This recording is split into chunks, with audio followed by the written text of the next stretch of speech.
The fluorescent lights in the doctor's office buzzed overhead as I stared at the CT scan results, my hands trembling. The word tumor echoed in my ears, drowning out everything else Dr. Harrison was saying. I'm Cynthia, and at 32, I never imagined I'd be facing a rare form of lymphoma that would cost more than my annual salary to treat. The good news is, we caught it early, Dr. Harrison said, her voice gentle but firm. With immediate treatment, your prognosis is excellent, but we need to start right away. I nodded mechanically, my throat tight. How much will it cost? When she quoted the figure, my stomach dropped. Even with insurance, the out-of-pocket expenses would bankrupt me. There was only one option. I needed to ask my family for help. That evening, I sat in my car outside my parents' sprawling suburban home, rehearsing what I'd say. The Lynch family wasn't exactly known for their warmth, but surely they wouldn't turn their backs on me now. Taking a deep breath, I walked up to the front door. Mom answered, her perfectly styled hair and designer outfit a stark contrast to my disheveled appearance. Cynthia, we weren't expecting you. I need to talk to everyone, I said, my voice cracking. It's important. Dad and my sister Peyton were in the living room, watching some reality TV show. Dad muted the television, but Peyton kept scrolling through her phone. I got some test results back today, I began, pulling the medical papers from my bag. I have lymphoma, a rare type. The treatment is expensive, and How expensive? Dad interrupted, his business mindset already kicking in. I told them the figure. The room fell silent. That's more than the down payment on my house, Peyton scoffed, finally looking up from her phone. I know it's a lot, I said, fighting back tears. But the doctor says if we start treatment now. We? Dad's eyebrows shot up. Cynthia, the family business is going through an expansion phase. We've tied up most of our liquid assets in new ventures. Mom shifted uncomfortably on the couch. Sweetie, have you looked into payment plans? Or maybe a loan? I couldn't believe what I was hearing. Mom, I've already checked everything. The interest rates would crush me. I thought family would help family. We have our own lives to think about, Dad said firmly. Peyton's wedding is coming up, and we've already committed to helping with the down payment on our house. We can't jeopardize the family's financial stability. Jeopardize? My voice rose. I'm talking about my life. Don't be dramatic. Peyton rolled her eyes. It's not like you're dying tomorrow. I stood up, my legs shaking. Actually, without treatment, that's exactly what could happen. Cynthia, Mom reached for my hand, but I pulled away. We just can't right now. You understand, don't you? I looked at each of them. Dad's stern face, Mom's practiced sympathy, Peyton's complete indifference. These people shared my blood, but in this moment, they were strangers. Yeah, I understand perfectly, I said, gathering my things. I understand that when I needed you most, you chose your comfort over my life. Now that's not fair, Dad started, but I cut him off. No, what's not fair is watching you spend thousands on Peyton's wedding while telling me my life isn't worth investing in. I walked to the door, turning back one last time. Don't worry about your precious financial stability. I won't ask for anything ever again. Cynthia, wait! Mom called after me, but I was already halfway to my car. As I drove home through tears, my phone buzzed with a text from my friend Layla. How did it go? Want me to come over? I pulled over, unable to see through my tears, and typed. They said no. They actually said no. Her response was immediate. I'm coming over, and I'm bringing reinforcements. You're not alone in this. Sitting in my car, watching the sunset paint the sky in shades of orange and pink, something shifted inside me. The devastation of my family's betrayal was still there, but alongside it grew something else. Determination. If my own blood wouldn't fight for my life, I'd have to fight harder for myself. I dried my tears and started the car again. My family might have written me off, but this wasn't the end of my story. It was just the beginning of a new one where I would find strength in places I never thought to look. True to her word, Layla showed up at my apartment with 2 bottles of wine and a woman I'd never met before. Ingrid. who carried herself with the kind of confidence I desperately needed right now. First things first, Layla announced, pouring wine into mismatched coffee mugs. We're not letting you face this alone. Ingrid settled into my worn armchair, her eyes kind but determined. Layla told me about your situation. I run a support group for women facing medical challenges. But more importantly, I'm a business consultant who specializes in digital marketing. I wiped my eyes with a tissue. That's nice, but I don't see how that helps me afford treatment.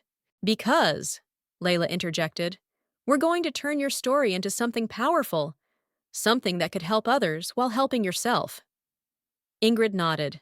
Have you ever considered starting a blog? I almost laughed. A blog? About having cancer and a family who doesn't care? Exactly. Ingrid leaned forward. Do you know how many people out there feel alone in their struggles? How many need to hear a voice that understands? But I'm not a writer, I protested. Show me your phone, Layla demanded. When I handed it over, she scrolled through my text messages. Look at how you described what happened with your family. Raw, real. That's what people connect with. Ingrid pulled out her laptop. Let me show you something. She opened several successful wellness blogs. These aren't just blogs, they're communities, and communities can become businesses. As they explained their vision, something started stirring inside me. Layla and Ingrid talked about monetization strategies, affiliate marketing, sponsored content, terms I barely understood, but that offered a glimmer of hope. I know someone who could help too, Layla added. Josue, remember him from college? He's a web designer now. My phone buzzed. Another text from my mother. We hope you understand our position. We love you. I turned the phone face down. Okay, let's do this. What's first? The next few hours flew by as we brainstormed. Ingrid helped me set up a basic website, while Layla drafted potential content ideas. We decided to call it Finding Strength in Betrayal. Your first post needs to be powerful, Ingrid advised. Something that captures both the pain and the hope. I took a deep breath and started typing. Today, I learned two things. I have cancer, and my family has a price tag on my life. But this isn't a story about dying. It's about choosing to live anyway. That's it, Layla whispered. That's exactly it. By midnight, we had a rough website design and 3 draft posts. Josue had agreed to help with the technical aspects, and Ingrid had connected me with her network of wellness influencers. One more thing, Ingrid said before leaving. Tomorrow, come to our support group meeting. There are women there who've faced similar battles. Their stories might inspire you. The next day, I walked into a bright community center room filled with women of all ages. As each shared their story, I felt less alone. Some had faced medical crises. Others had dealt with family abandonment. But all had found ways to keep going. A woman named Sarah approached me after the meeting. Your blog idea, it's exactly what I needed when I was going through my divorce. No one talks about how family can hurt you more than strangers. Would you want to share your story on the blog? I asked hesitantly. Her face lit up. Absolutely, and I know others who would too. That evening, I posted my first entry. My hands shook as I hit publish, but I felt stronger than I had in days. Within hours, comments started appearing. Thank you for being brave enough to share this. I thought I was the only one. Please keep writing. We need this. Josue called late that night. Cynthia, you need to see these numbers. Your post is going viral in several support groups. I refreshed the page, over 1,000 views already. Each comment felt like a tiny piece of armor building around my heart, protecting me from the pain of my family's rejection. Layla texted, This is just the beginning. Ready for tomorrow's post? I looked at my notebook, already filled with ideas and stories from the support group. For the first time since my diagnosis, I felt something like purpose. Ready, I replied, then added, Thank you for not letting me give up. Her response made me smile. Giving up was never an option. Now let's show your family exactly what they missed out on. I closed my laptop and stood by my window, watching the city lights flicker. Tomorrow, I'd start treatment. Scared, but not alone. And while I fought for my health, I'd build something meaningful from the ashes of my family's betrayal. The blog wasn't just a project anymore. It was becoming my lifeline, my voice, and maybe, just maybe, my salvation. 3 months into treatment, I sat in my oncologist's office, staring at my laptop screen in disbelief. Finding Strength in Betrayal had just hit 1 million unique visitors. Your numbers are looking good, Dr. Harrison said, reviewing my latest test results. She glanced at my laptop. And I'm not just talking about your blood work. I smiled weakly, still nauseous from chemo. The blog's helping more than just me now. I know, she replied. 3 of my patients mentioned it during their appointments this week. My phone buzzed. An email from Women's Health magazine requesting an interview. Before I could respond, Josue burst into the office, laptop in hand. Sorry to interrupt, he said, barely containing his excitement. But you need to see this right now. Dr. Harrison waved him in. We're just finishing up. Her response to treatment is excellent. Josue set up his laptop beside mine. Remember that wellness company we reached out to last month? They want to sponsor a series of posts. And look at the number they're offering. I gasped at the figure. It was enough to cover 2 months of treatment costs. That's not all, he continued. The support group videos we've been posting, they're going viral on TikTok. Ingrid says we need to capitalize on this momentum. Later that evening, I sat in the support group circle, my head wrapped in a colorful scarf Layla had given me. The room was fuller than ever, with several new faces. I read your blog post about your sister's wedding, a newcomer said. The one where you wrote about watching her Instagram stories while getting chemo. It broke my heart, but gave me strength too. Speaking of strength, Ingrid interrupted, entering the room with a tablet. Guess who just got featured on Inspiring Women Weekly? The group crowded around to see the article. My story was there, alongside quotes from blog readers whose lives had been impacted. This is surreal, I whispered. This is business, Ingrid corrected. And business is booming.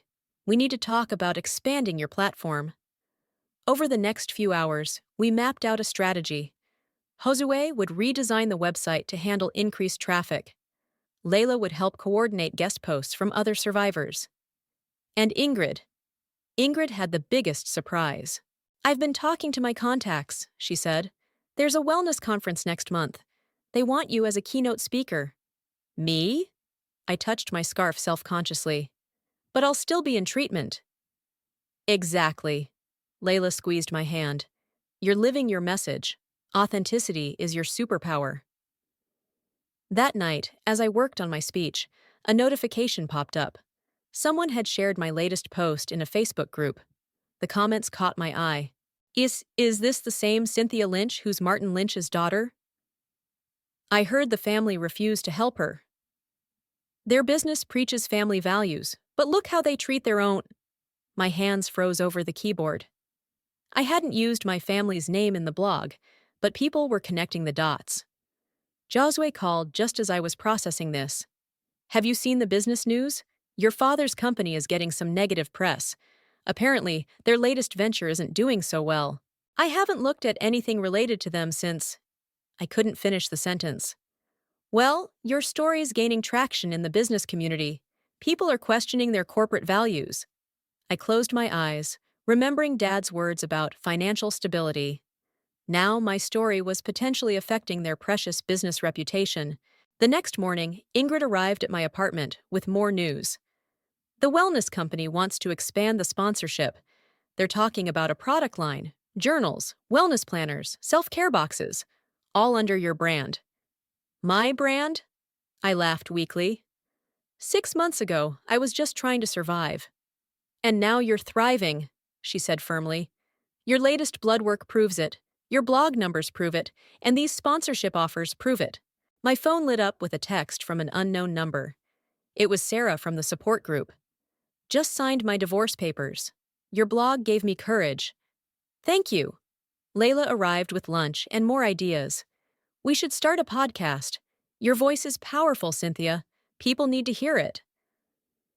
As we brainstormed, I felt stronger than I had in months.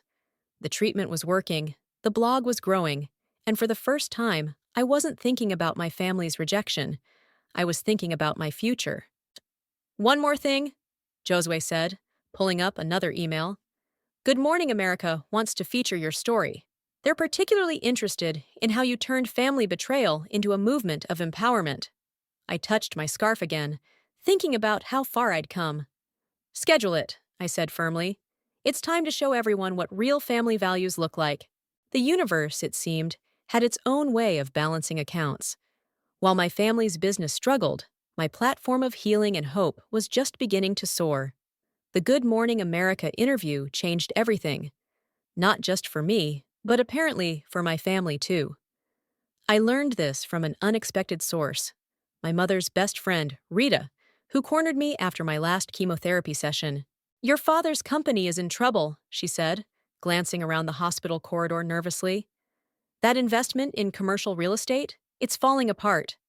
I adjusted my designer headscarf, a gift from one of my sponsors. Why are you telling me this? Because, Rita lowered her voice, your sister's wedding venue just canceled their contract. They saw your interview and refused to do business with the family. My phone buzzed. Another notification about my upcoming wellness conference keynote speech. The irony wasn't lost on me. Later that day, I met Ingrid at our usual cafe.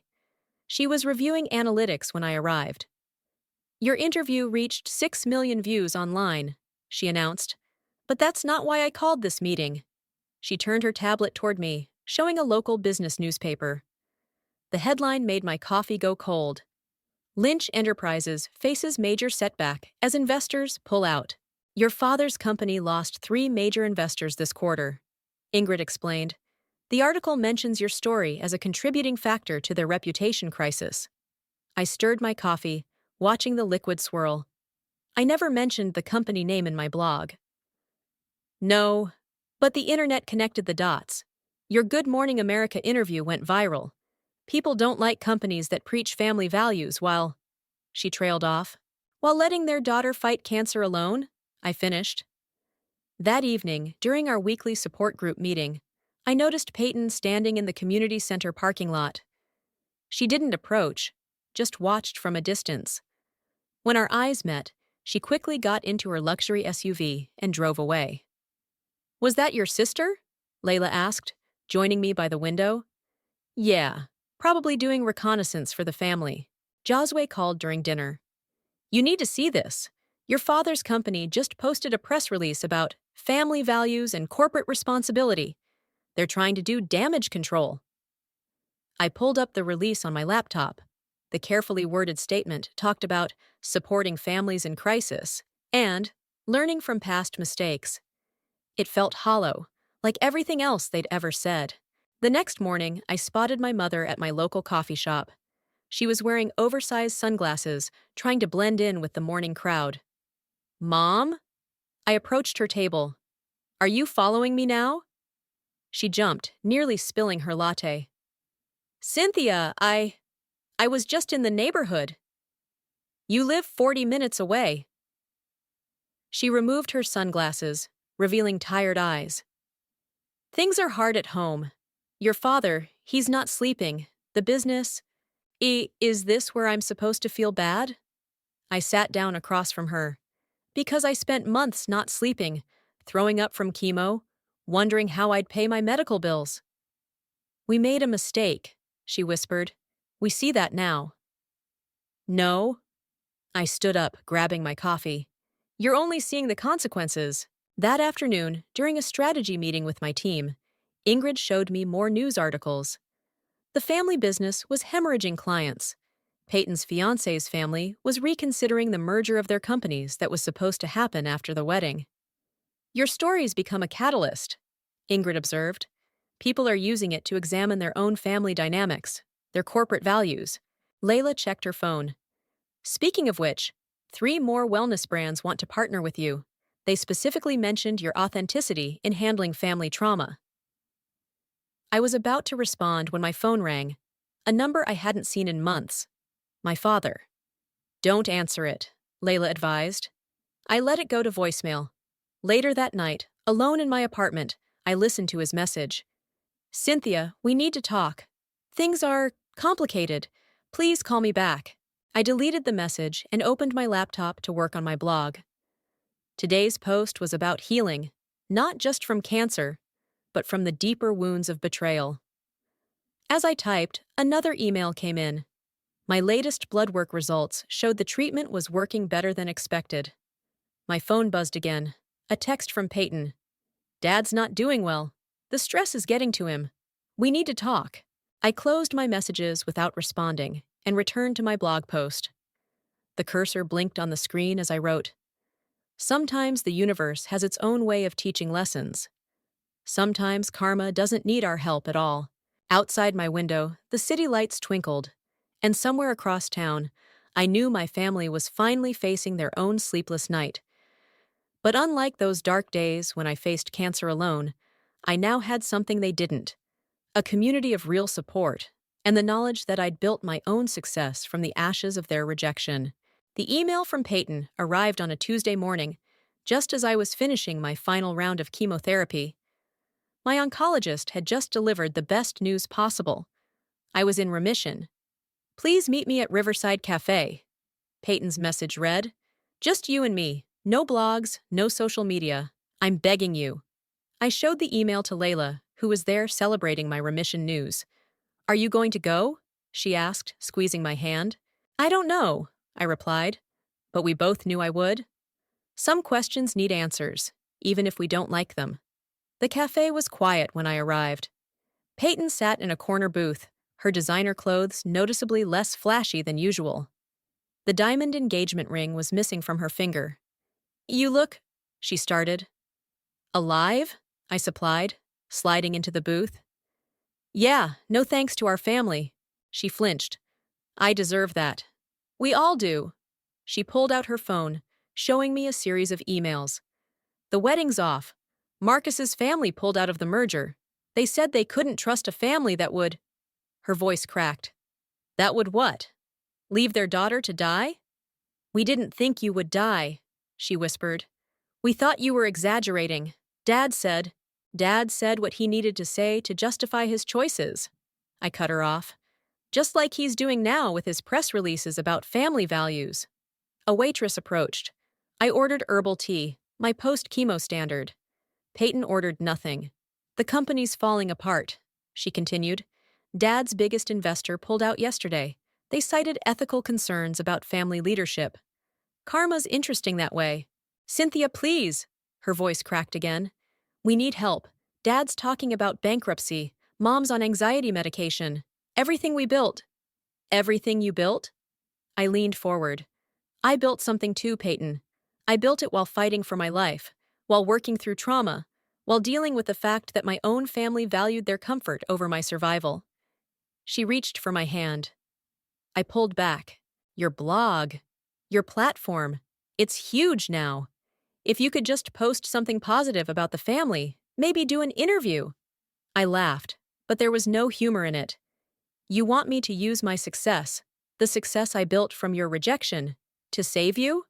"We're still family," she pleaded. "Family?" I pulled out my phone, scrolling through photos. "See this woman? This is Layla. She held my hair back during chemo. This is Ingrid. She taught me to build a business while I was fighting cancer. Josue designed my website for free because he knew I couldn't afford it. These people are my family." The waitress brought my tea. Peyton stared at her empty place setting. "Marcus left," she said quietly. "Said he couldn't marry into a family that would abandon their own. Said it made him question everything. Smart man. Dad wants to meet with you. He has a proposal." "No." I stood up, leaving my tea untouched. "Tell Dad I'm focused on supporting the lives I've built. Sound familiar?" Tears streamed down Peyton's face. "We were wrong. We know that now. Please, Cynthia, please help us." My phone buzzed. A message from Ingrid about another speaking engagement. The fee they were offering could have covered my entire treatment. "You know what the worst part is?" I said, gathering my things. "I would have helped you back then. I would have given everything I had for my family. But you taught me something valuable. Sometimes family is just a word people use when they want something." What do you want me to tell Dad? I paused, looking at my sister, really looking at her. The designer clothes couldn't hide her desperation now. The family's golden child, brought low by the same karma that had lifted me up. Tell him I'm grateful. Grateful? She looked confused. If you had helped me then, I might never have found my real strength. I might never have built something meaningful.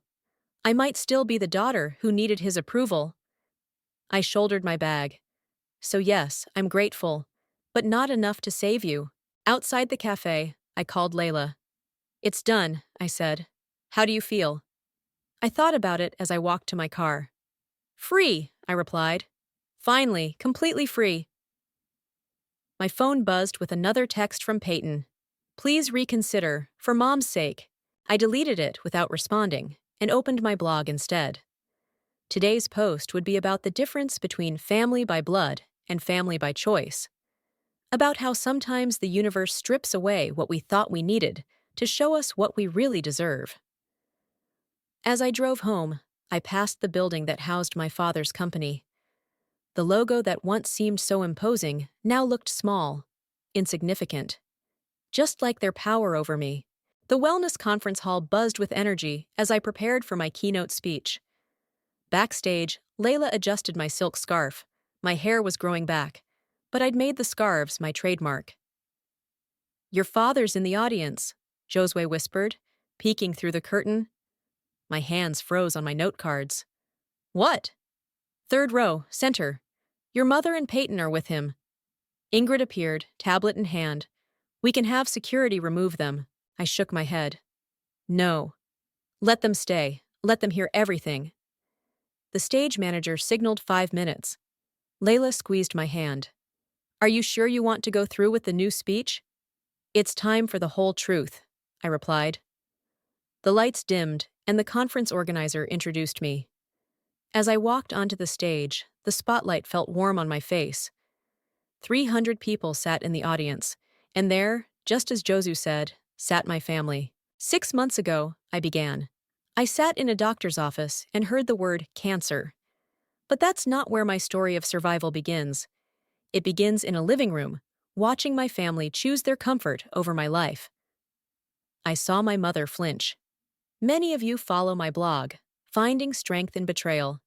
You've read about my journey through cancer treatment, about building a platform while fighting for my life.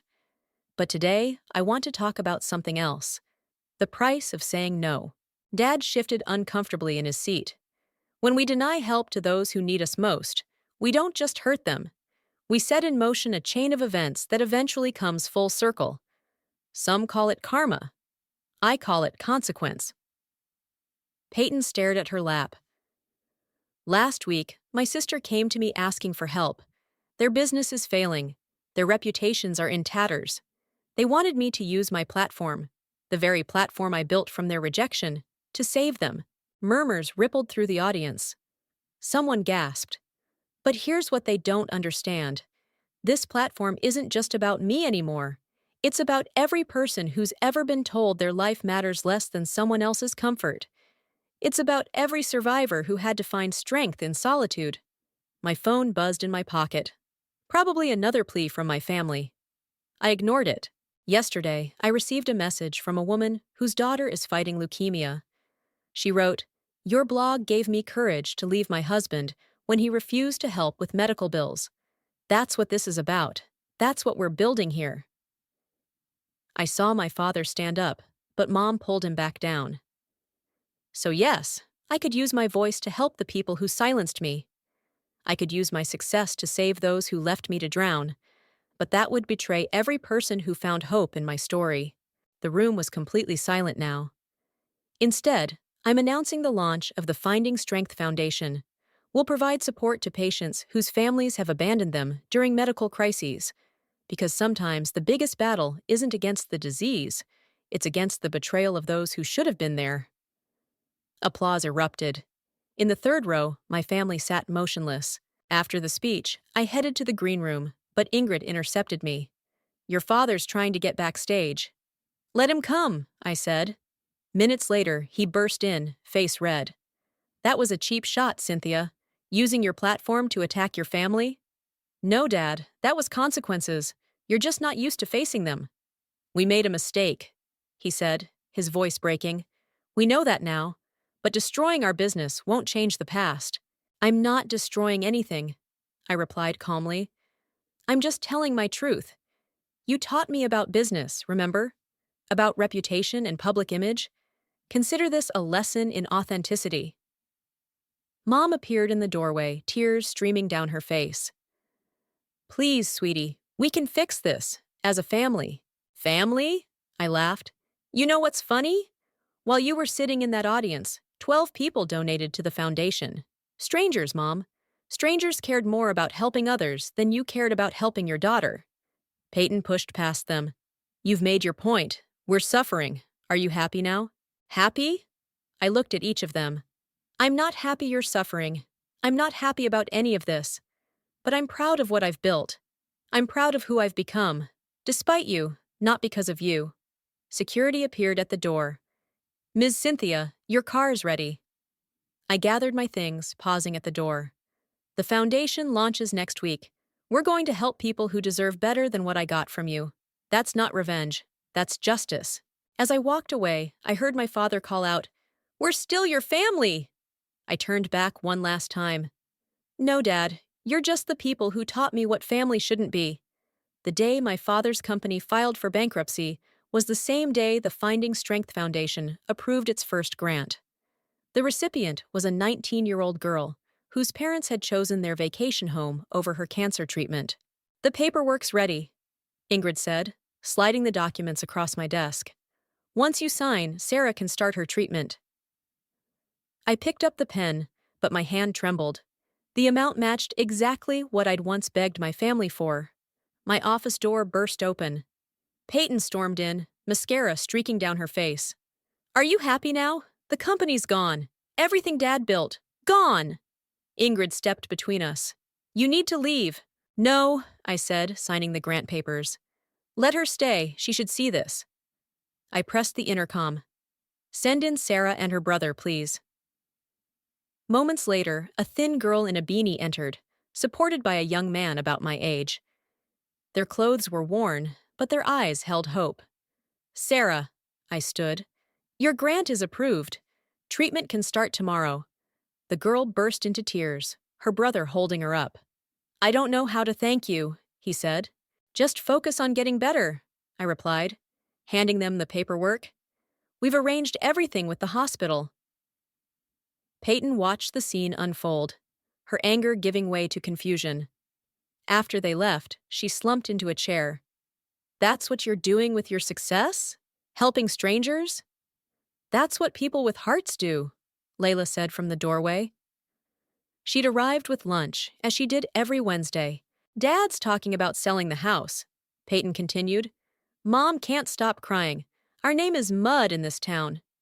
I pulled up my blog analytics. See these numbers? Each one represents someone who felt alone, abandoned, betrayed. Each one represents someone who needed to know they could survive without the people who should have loved them most. We did love you. No, I said quietly.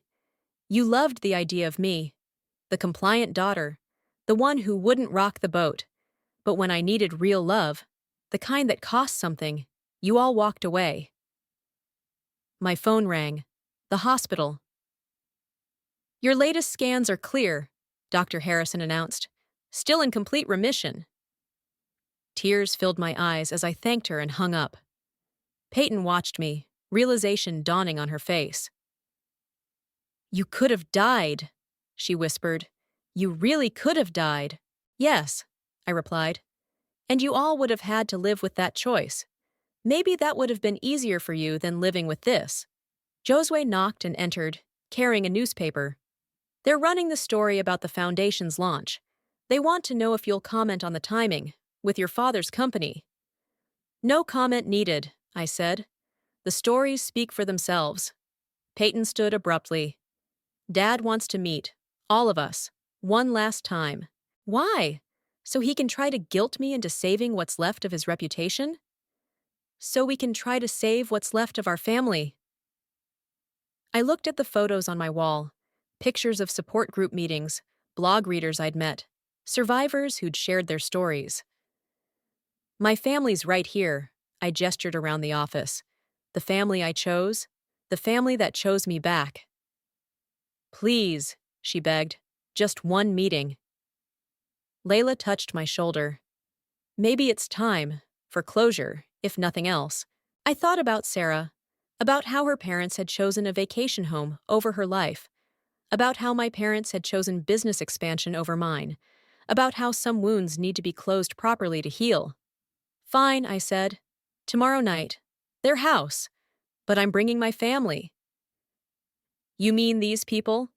Peyton gestured dismissively. Yes. The ones who showed up when you all walked away. The ones who helped me build something meaningful from your rejection. They deserve to witness whatever happens next. After Peyton left, Ingrid reviewed the Foundation's next cases. 3 more families had abandoned their children in their time of need. 3 more chances to break the cycle of betrayal. Are you sure about tomorrow? Layla asked. I touched my silk scarf, now a symbol of survival rather than illness. Yes. They need to understand that their actions didn't break me. They freed me. My phone buzzed with a text from Mom. Thank you for agreeing to meet. We have so much to make right. I showed the message to Layla. They still don't get it, do they? This isn't about making things right. It's about making things clear.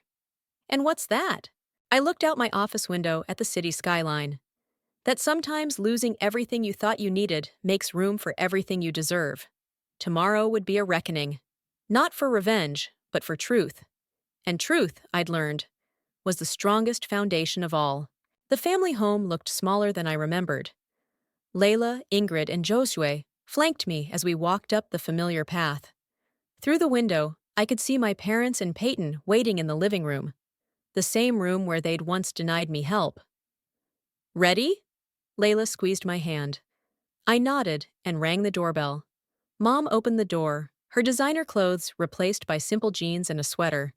The house behind her was half-packed in boxes. You brought everyone, she said, eyeing my support team. I brought my family, I corrected her. Dad stood as we entered. His face aged years since I'd last seen him up close. Cynthia, we've been doing a lot of thinking. No, I cut him off. First, you're going to listen. I pulled out my phone and opened a video. Sarah's thank you message to the Foundation. Watch this. The room fell silent as Sarah's voice filled the space. Before the Foundation helped me, my parents said keeping their vacation home was more important than my treatment. I thought I was alone. But then I read Cynthia's blog, and I realized something. Sometimes the family you're born into teaches you what love isn't, so you can recognize what love is when you find it. I stopped the video. That girl starts treatment tomorrow. She'll live because strangers cared more about her life than her own family did. Sound familiar? We were wrong, Dad's voice cracked. We know that now. Wrong. Ingrid stepped forward. You were worse than wrong. You were cruel. This isn't your place, Peyton started. Actually, it is, I interrupted. These people earned their place. They showed up. They helped me build something meaningful while you were all protecting your precious lifestyle. Mom began to cry. We can't change the past, but we want to make it right. Make it right? I laughed. The Foundation approved 3 grants today. 3 families like you, choosing money over their children's lives. You didn't just fail me. You're part of a pattern I'm trying to break. The business is gone, Dad said quietly. The house will be too. We've lost everything. No, I shook my head. You lost things. There's a difference. I lost my family and found my strength. You lost your money and found… What exactly? Peyton stood up. Found that we were wrong. Found that we're sorry. What more do you want? I don't want anything from you, I replied calmly. That's what you still don't understand. I'm not here for reconciliation. I'm here to show you that your biggest mistake wasn't refusing to help me. It was thinking I couldn't survive without you. I pulled up my blog on my phone. Today's post is my last about our family drama. After this, you don't get to be part of my story anymore. You'll just be the cautionary tale that helped other people choose better than you did. So that's it? Mom whispered. You're really done with us? I was done with you the day you chose your comfort over my life.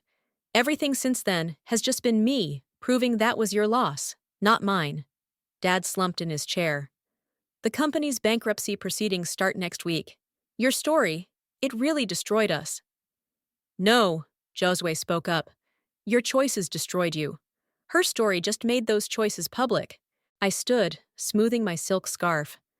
The foundation is reviewing grant applications from 3 more families next week. That's where I choose to focus my energy now, helping people heal from what you represent. And us?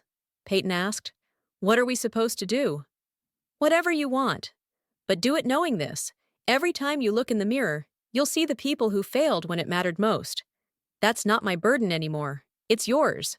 I walked to the door, my real family following. At the threshold, I turned back one last time. Thank you, I said. For what? Mom asked through tears. For showing me exactly what I never want to be.